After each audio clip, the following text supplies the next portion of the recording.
সরকারি নিয়মকে তোয়াক্কা না করে পঞ্চায়েত কর্তৃপক্ষের বিরুদ্ধে অবৈধভাবে টেন্ডার করার অভিযোগ তুলে প্রশাসনের দ্বারস্থ হলেন কন্ট্রাক্টররা।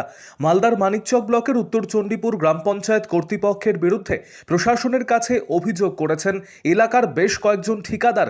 নির্বাচনী আচরণবিধি লাগুর পর টেন্ডার কি পাশ করতে পারে, প্রশ্ন তুলেছেন অভিযোগকারী ঠিকাদাররা। নিজের পেটুয়া ঠিকাদারদের কাজ পাইয়ে দেওয়ার অভিযোগ প্রধান সহ তার দলবলের বিরুদ্ধে।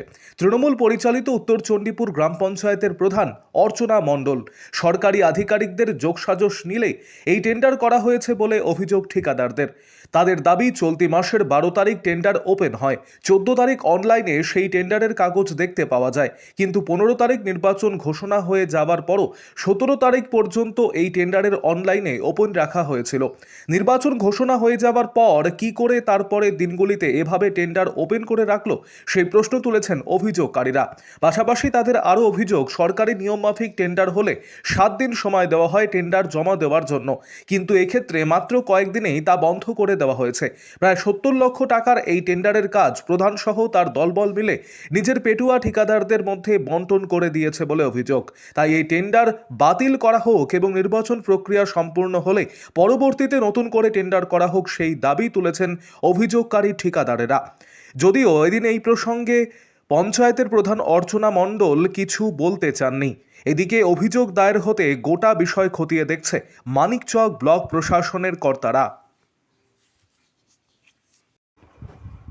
আরও আপডেট থাকতে আমাদের ভিডিও শেয়ার ও ফেসবুক পেজটিকে লাইক করে ফলো করে দিন। টেন্ডার যেটা হয়েছে গত 12 তারিখে ওরা নোটিশ একটা নোটিফিকেশন করেছে, 14 তারিখ শো করেছে অনলাইনে। 14 তারিখে শো করার পরেও 17 তারিখ সকাল 9টায় টেন্ডারটা কিন্তু ঝুলে রয়েছে। আর নির্বাচন কমিশনের ভোটের নির্ঘণ্ট বাজিয়ে দিয়েছে 15 তারিখ। তার মধ্যেও উন্নয়নমূলক কাজ 17 তারিখ পর্যন্ত হয় না, বা টেন্ডার কিন্তু ম্যাচুর হয় না। কিন্তু এটা উচিত নয়। বিডিও সাহেবকে আমরা একটা লিখিত দিয়েছি, সেটা বিডিও সাহেবও যদি না করে থাকে, কারণ নির্বাচন কমিশনের সামনে আমি বলতে পারি, বা নির্বাচন কমিশনকে জানাবো এই টেন্ডারটা ক্যান্সেল করা হোক। সেটাই আমি চাইছি। নিয়ম মানেনি? না, নিয়ম মানেনি। কেন করেছে? কারা করেছে? নিয়ম মানেনি বলতে ওরা টেন্ডার করেছে, ওরা জানে না যে কি সামনে ভোট বা ইলেকশন ঘোষণা হতে পারে, এটা জানে না। ইলেকশনের পরেও 3 দিন টেন্ডার ঝুলে রয়েছে অনলাইনে। কারা করেছে? প্রধান সাহেব, যেটা প্রধান অর্চনা প্রধান, উনি করেছেন। কেন, কি মনে? কিছু মনে আর কি হবে, ওরা কেউকে টেন্ডার পাইয়ে দেওয়ার জন্য বা উন্নয়নমূলক কাজের জন্য অন্য কেউকে টেন্ডার পাইয়ে দেওয়ার জন্য কিছু কমিশনের জন্য চেষ্টা করেছে ওরা। আপনাদেরকে বঞ্চিত করা হয়েছে? হ্যাঁ, আমাদেরও অবশ্যই বঞ্চিত করা হয়েছে। আমাদের বঞ্চিত কোনো ব্যাপারটা না, টেন্ডারে যে কাজ পাবে সে পাবে। কিন্তু যেখানে ইলেকশন ঘোষণা হয়ে গেছে সেখানে কিন্তু বঞ্চিত কেউ করতে পারে না। এটাই বলবো। আপনারা কি চাইছেন? আমরা চাইছি এই টেন্ডারটা অবৈধভাবে ইলেকশন ঘোষণার পরে রয়েছিল, এটা ক্যান্সেল করা হোক, এবার পুনরায় টেন্ডার টাকা হোক। যারা কাজ পাবে তারা পাবেই। কত টাকা টেন্ডার ছিল? মোটামুটি 32টা কাজ ছিল, 2টা এনআইটি ছিল।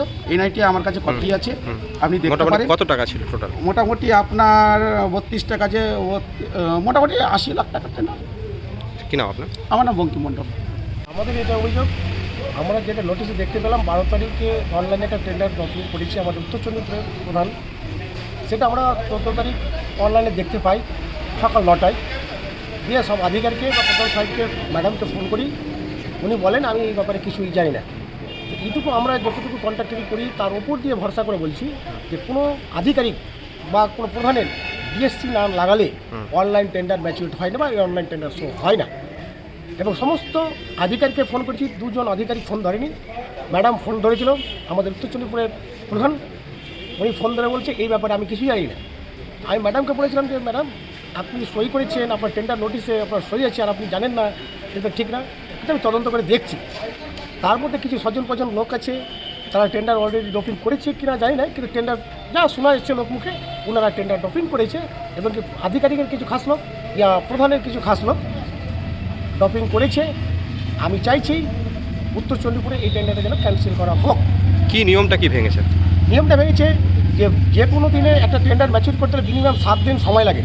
12 তারিখে নোটিশ করছে, 14 তারিখে অনলাইনে দেখা হচ্ছে, অথচ 17 তারিখে শেষ। এখানে যদি দিন দিয়ে গোনা যায় 6 দিনের আগেই শেষ হয়ে যাচ্ছে। সরকারি নিয়ম মেনে 7 দিন লাগে একটা টেন্ডার ম্যাচিউর করতে। তার মধ্যেও আমাদের মাননীয় নির্বাচন কমিশন আমাদের পশ্চিমবঙ্গতে ভোটের একটা বাজনা বেরিয়েছে বা ইলেকশন কমিশনের ঘোষণা করেছে, তারপরে উন্নয়নমূলক কাজ হয় না, তা সত্ত্বেও ওনারা টেন্ডারটা করেছে। এই জন্য আমরা বিডিও সাহেবের কাছে একটা কমপ্লেন দিয়েছি গতকালকে 17 তারিখ। বিডিও সাহেবের কাছে আমরা প্রার্থনা করছি এই টেন্ডারটা ব্যাপারে যেন উনি সমস্তভাবে দেখে বা তদন্ত করে বুঝুক, যেটা সঠিক নিয়মে কাজ করুক। কি নাম আপনার? অরিন্দম মণ্ডল, কন্ট্রাক্টর? আয়াজ এজেন্সি আমি।